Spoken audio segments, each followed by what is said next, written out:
My name is Ben, and this is our Hello GarageBand project. Hello. Over the next 8 sessions, we're going to use the GarageBand app on iPad to create 2 compositions. The first one using the inbuilt loops on GarageBand, and the second one using the virtual instruments on GarageBand. Every human has music inside of them, and this project helps you get the music inside you out into the world, even if you don't play a musical instrument. Though if you do play an instrument, it will make things a bit easier. However, the most important things are your ability to be creative, your ability to listen to your work and evaluate and improve it, and your willingness to take musical risks. Most of the really great advancements in music have come from musical risk-taking, and so don't be afraid to push barriers and believe in what you are doing. Each session starts with a warm-up, and then I'll guide you through the compositional process on the iPad, with gaps for you to do each step yourself. Everyone works at different speeds, so take your time, but if you finish early, there's an extension exercise in each lesson, so you can add extra elements to your composition. Are you ready? Let's go. Okay, so let's start by finding the GarageBand icon, clicking on it, and then creating a new song. The top left-hand corner plus to create a new song. And you can see we're in the live loops section here. So you can choose any one of these fantastic live loop sets. I'm going to choose house. And you can see we've got a list of instruments down the side and lots of blue and yellow and green squares. These are cells. I can turn them on by tapping on them and tap on them again to stop. Now some of them are 1 bar long, like that one, but some of them are 2 bars long or 4 bars long.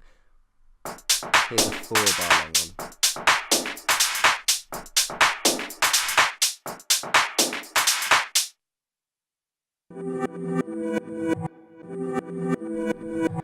You saw there that the shorter loop moved around faster and the longer loop cycled around more slowly. You'll also notice that the loops don't stop immediately when I press the button, they wait till the end of the bar they're playing.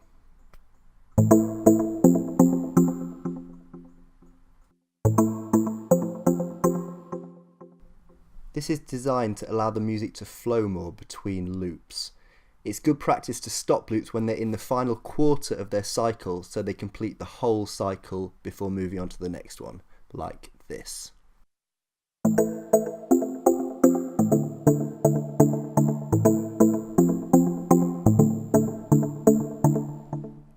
I can also trigger whole sets of loops by pressing the little arrow above the number.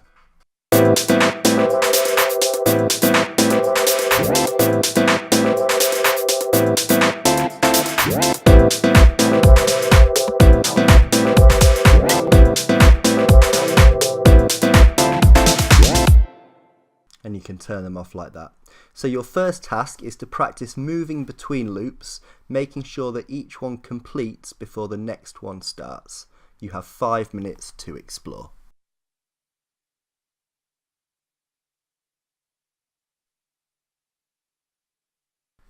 This project's about creating great music, but it's also about developing your skills as musicians. So the next step is for us to create our own set of loops. We're going to go back to the loops menu by pressing the loop button in the top left hand side of the screen. And we're going to open the loop set that's called new. There we go. You can see we've got a completely blank slate to add our loops to. And now GarageBand has got 1,638 loops. We can access them up here in the loops menu, but it doesn't mean that they're all going to work well together. So your first job is to choose 4 loops that sound good together. Open up the instruments panel and you can see we can narrow down our choice of instruments. We're going to use a loop first of all that's got a single melody line, so you can choose it from the woodwind, the mallets or the synth sample bank.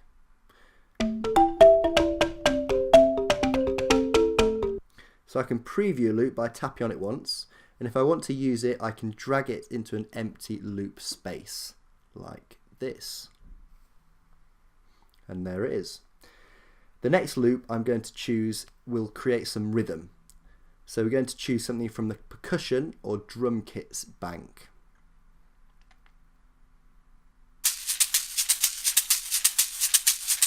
That's the one I'm going to choose, so I'm going to drag it in to the second column to create a diagonal line. If I put it in the top row, it wouldn't be able to play both loops at the same time, and I might want to do that. Now my third loop is going to contain some kind of harmony.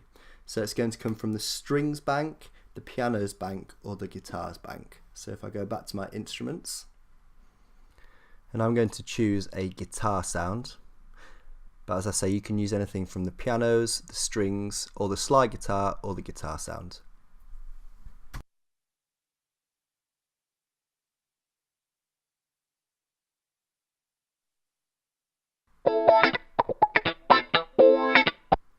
Yeah, we'll have that one. You might take a little more time listening to a few different ones and choosing, but obviously I've done this a couple of times before. The last one we're going to have is going to be a high-pitched sound, so it can cut through all the other sounds and add a drama when it enters.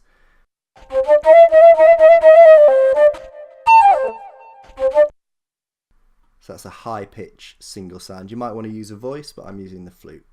So have a go. Add 4 loops to a new live loop set.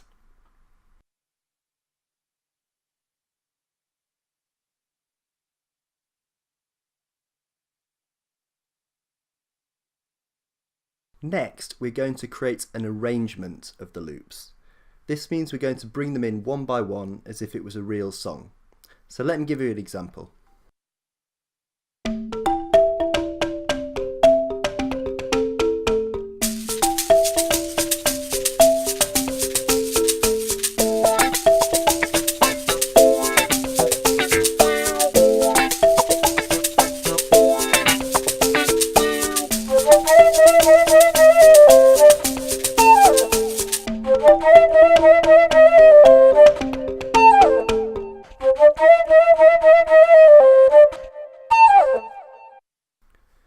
So I used different layers, or you could say textures, to turn the individual loops into an arrangement.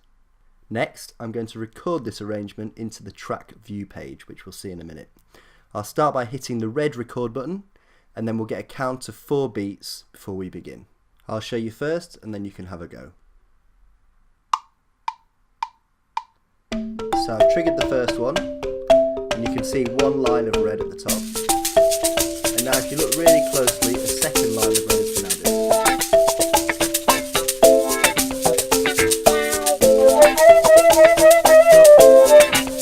So I'll start taking them out.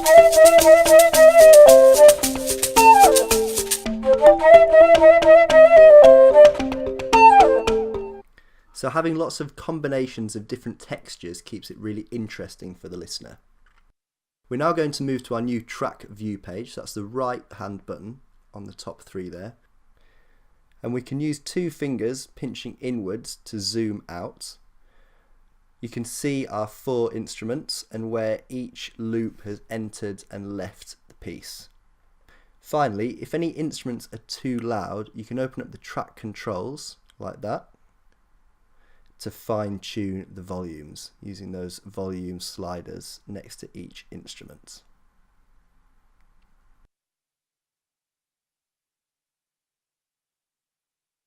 Finally, we're going to name our piece. Press My Songs in the top left to bring up a screen a bit like a Windows desktop, and that contains all the songs that have been written on this iPad. Now touch the name of the song, it'll be in the top left hand corner, and name it with your own name plus whatever else you want to call the piece.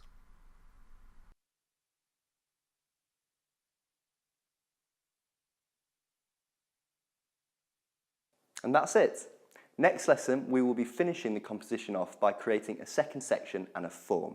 Until then, listen deeply to all the music you encounter as you go about your business, and see you next time.